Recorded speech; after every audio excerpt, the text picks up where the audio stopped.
बस बस क्या मैं तुझे कही थी रचना पाठ कर पाठ कर क्या रचना पाठ कर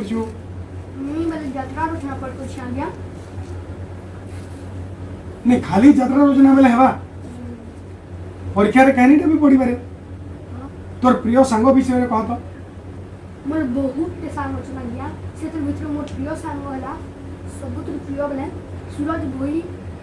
से भाषण रे रसी दिने का में भाषण के लिए मोर दास आने सेनु हे तक घर सुनी से मोर सांग होला चल तो ये यात्रा देखेवा वाला हम यात्रा गलु चुप चुप खेला मेला नु छामी चुना खे नेलु जे आ गया ओ कन तोर बापा विषय कह तो मोर बापा ना बोले बाबलू प्रधान तापर संगे हम थोड़े यात्रा देखिलु हेनु चामिन फामिन ठेला टुली जोपलिका बहुत टाइम थे जिसरा हम बोलू रही नला चामिन चुना गुपचुप गुपचुआ कुपी नेलु तापर जोको मन को संगे हाथ मिलालु जे बहुत होला यात्रा बोली ठोइनु छी रे अच्छा बस रे गला बेलर कथा कह तो हमें बस रेडियो तो हां बाटा यात्रा पड़ला हेनु बस रे हमके कहनु हमें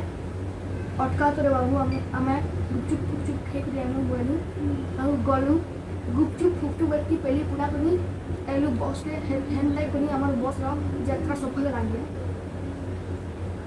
सब दिन ठोइनु छी रे चियाटी होछे मोते ठोइनु छी अच्छा एरोप्लेन रे गला बेलर कथा कह तो सुनमा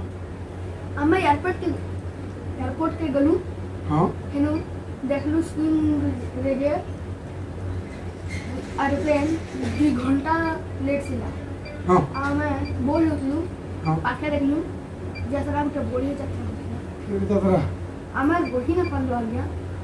गोलू दौड़ीते फेक पा करी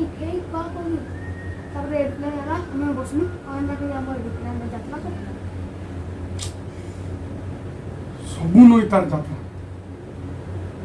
खेनु यात्रा कहि नहीं पारेगा अच्छा जन के गला कथा कह तो सुनमा गे हमें 5-10 जन हां रॉकेट सुन गलू जन के हां से रहनु देखलु के बड़े बड़े एलियन माने यात्रा में जनता पर निशा ये से हमें गलू देखलु एलियन मन को खाना दिला के बोलिया बंदे का थोड़े हे देखलु भल लागल के कुटी नेलु तापरे रॉकेट हेनु लॉन्च कलु एंड थे हमर रॉकेट रो यात्रा सब तोते पारी हला बो